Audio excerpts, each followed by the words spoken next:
Welcome to the Dogs Are the Best Friends podcast. I'm Emily, and my best buddy, Flynn, is here too. The purpose of this podcast is to bring you some dog stories and a few tips along the way to help you and your best friend communicate.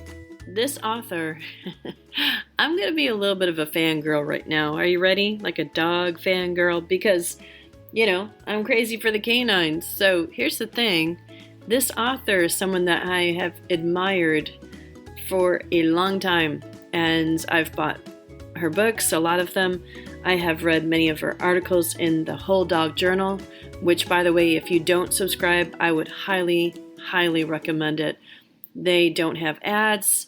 They are pure. To me, it's just pure good information. Today, CJ Puotinen shares with us from her wealth of knowledge about reactive dogs because she has actually lived it and she continues to live it. She has generously given us her article, and you can find that on dogsarethebestfriends.com. I will have it front and center.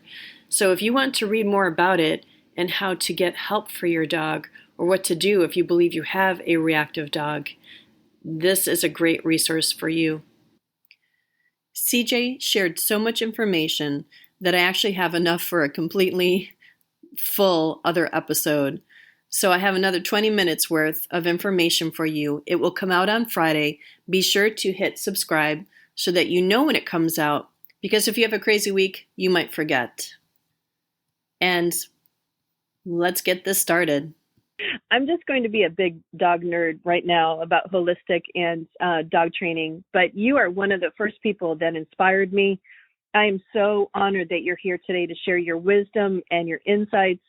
And can you just give us a little bit of background about, your background, your expertise in training and holistic care?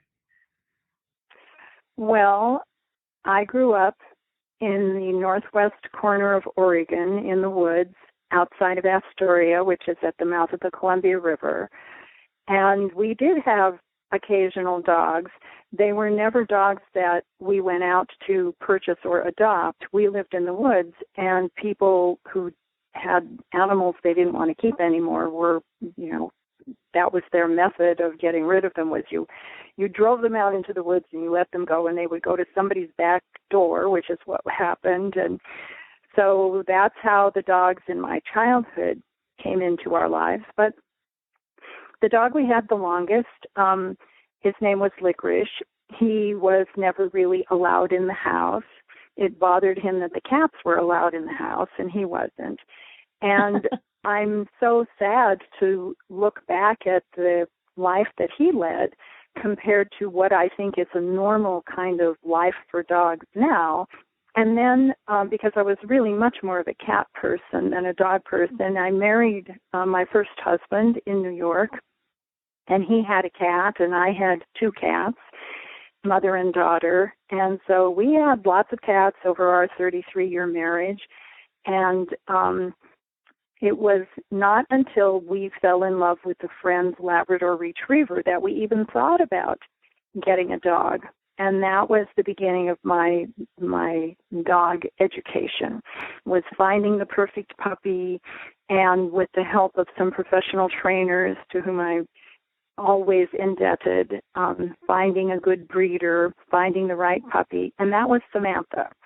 And so with Samantha, I got introduced to everything from puppy kindergarten to, as she got older, becoming a therapy dog, participating in agility, and that just opened up a whole world of interesting things that people could do with their dogs. And I was interested in holistic health and tried to find veterinarians and, people who knew how to do things like acupuncture and chiropractic. And so that's how I really got interested. And I was writing a series of books for a publisher, mostly medicinal herbs, because that was a serious project, a serious study of mine, studying and getting different certifications in herbal medicine. And I was very interested in trying things out with dogs and corresponding with people, veterinarians who worked with dogs and herbs. And it was after writing a series of small books about herbs for humans that the publisher let me write the Encyclopedia of Natural Pet Care. And that just gave me an in. I could call just about anyone and say, hi, this is CJ Puotinen. I'm a writer for this publisher, and we're working on an Encyclopedia of Natural Pet Care. I would love to interview you about, and I had a whole list of these holistic therapies, and everybody said yes. So I got to do these interviews and then edit the conversations, and that became the Encyclopedia of Natural Pet Care. And then it was after that I was contacted by Nancy Kearns at the Whole Dog Journal, who said, would you consider writing for us? And so I said, sure. And so I've been doing that ever since. What a wonderful mix of different ways that everything came together for you. You know, and you weren't even into dogs, which is fascinating to me. Can you help us out with, people talk about aggressive dogs, and you're talking about reactive dogs. Are they the same? Do they overlap a bit? Can you kind of clear that up for us to help people understand? Reactive dog is just a dog that's hypervigilant, easily distracted, and its reactions are over the top.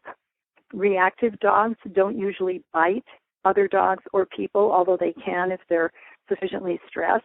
What they do is they create this huge fuss as a kind of stay away from me message. And a truly aggressive dog just thinks differently. And so that's my attempt to convey what these various experts have said. As I said, their definitions overlap, but usually the reactive behavior is defined as something that the dog is responding to out of fear, and the dog is simply trying to get this fearful thing to go away. Okay. Yeah, thank you. That helps a lot because I think people have used that interchangeably.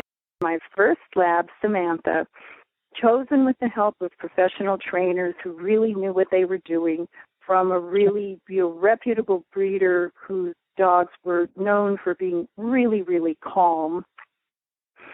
And then my second lab, Chloe, very similar. She was a little larger physically, but had the same kind of temperament, just the ideal dogs for people who don't know much about dogs. She was a perfect starter dog, Samantha was. And by the time we got Chloe, I had learned so much that she had an easier time with just about everything. And then she passed away, and we got Blue Sapphire. Now, Blue is 3.5 years old now. But, oh, my goodness. So Chloe and Samantha, neither one of them ever chased a deer or a car or a pedestrian or a jogger. They were beautifully behaved. They were always so sweet and nice. And then I wound up with this hoodlum. And so I didn't know anything about reactive dogs. I knew that they existed. It was not a term that was widely used when I had puppies in New York. I was very active in dog training. I went to a lot of classes, and I met people who were very competitive and, got informed about all kinds of interesting things that were happening, like special camps for dogs that were having a problem getting along with other dogs or that had different personality profiles that we now call reactive. And so I wasn't at all prepared to discover that that's what I had. I had a reactive dog.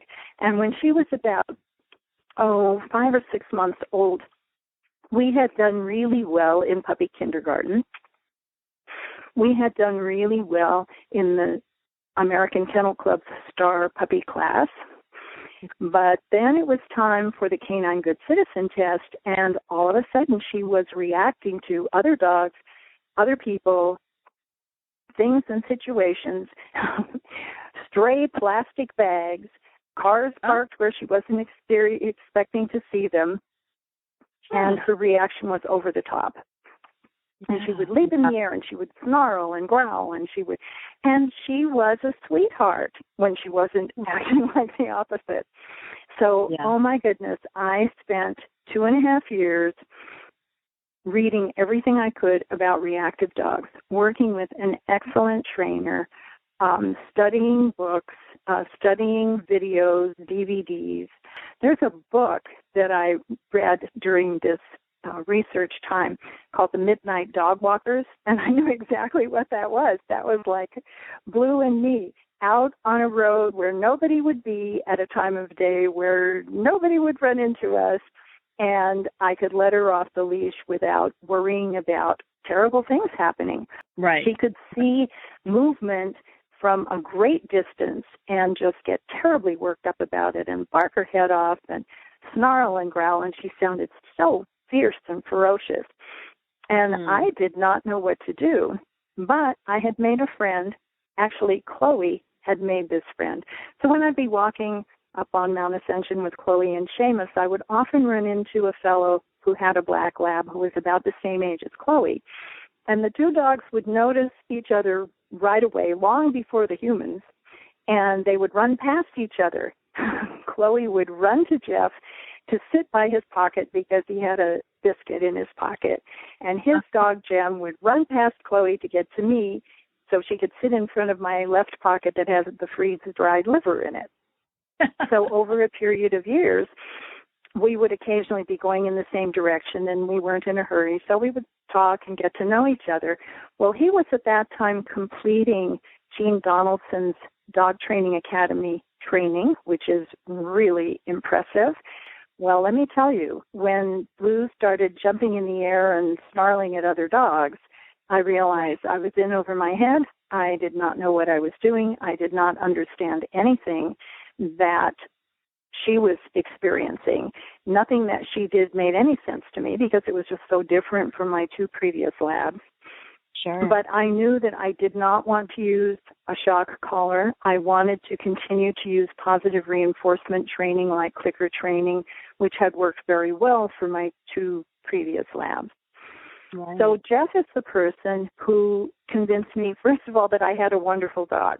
I was really having my doubts, but he said she is just awesome. She's just a terrific athlete. But he was telling me that she was reacting this way to unexpected things and people and dogs because she was afraid. That this was a fear reaction, which made no sense to me at first because it looked so aggressive and ferocious.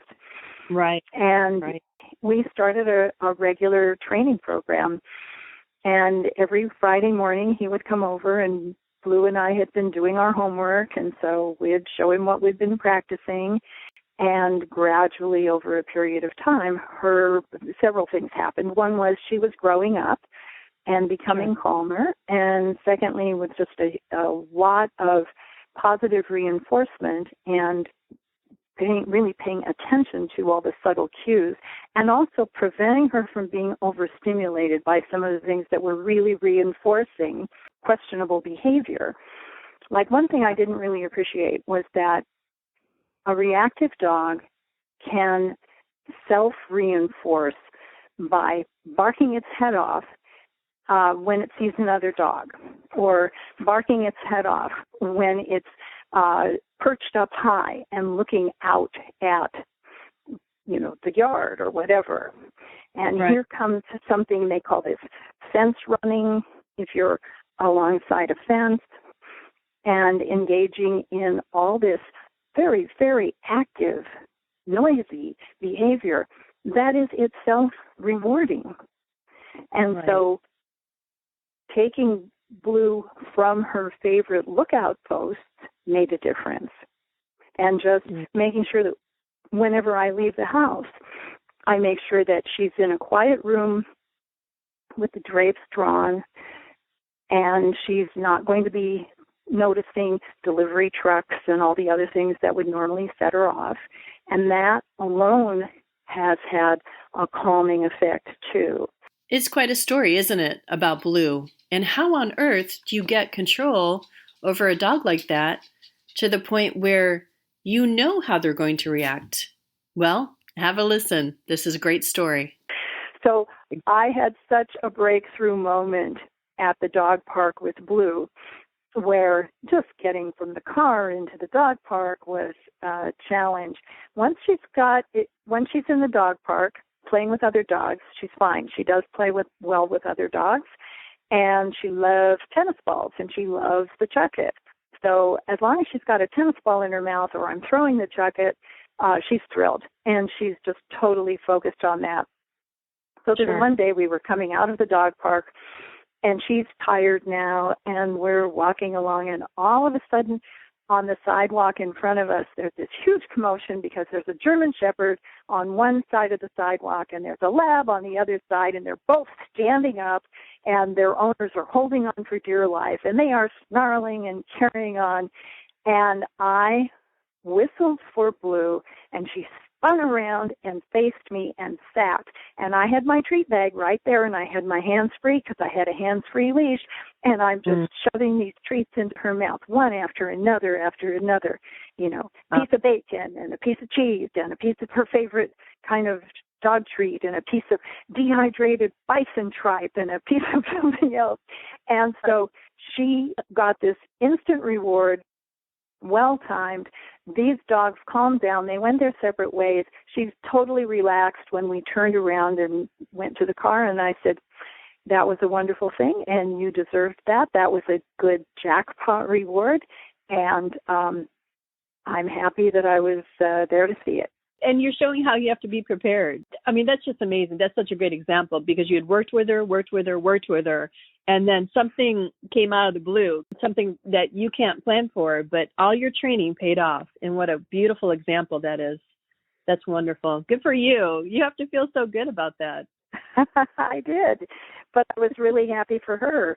And that also marked a real change in my relationship with Blue because up until that point, I really had second thoughts. Was this a good idea getting her?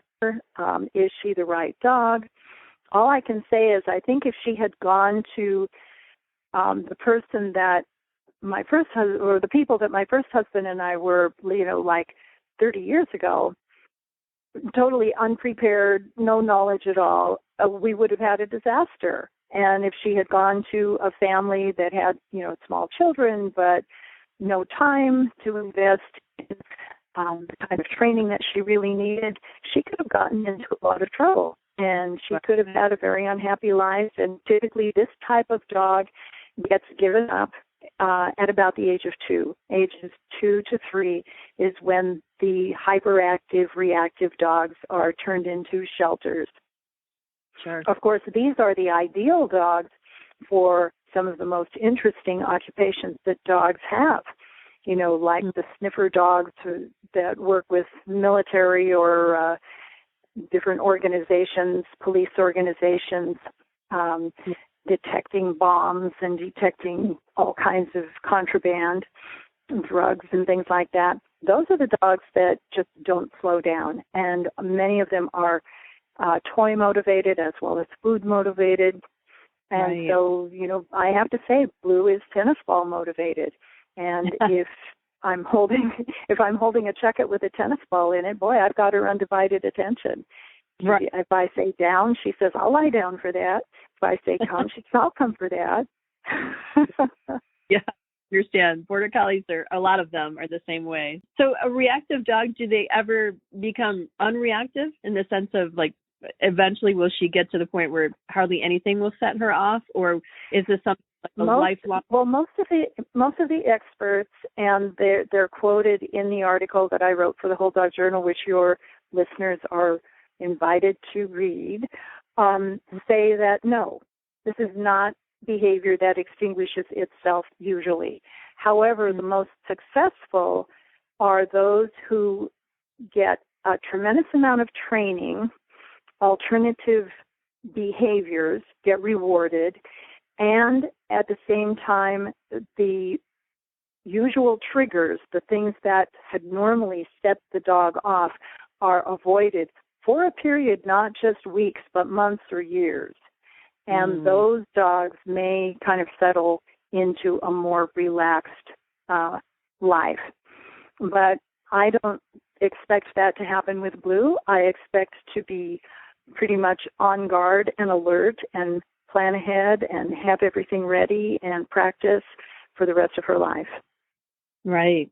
And people can understand better and they can connect with you better because of this. I mean, it hasn't been easy on you or Blue, but you kept at it and you figured out how to love this dog and to reach her where she is and how to, help her retrain her brain. And there are professional trainers, that are very involved in writing for the Whole Dog Journal, or, we have a training editor, Pat Miller, who's excellent.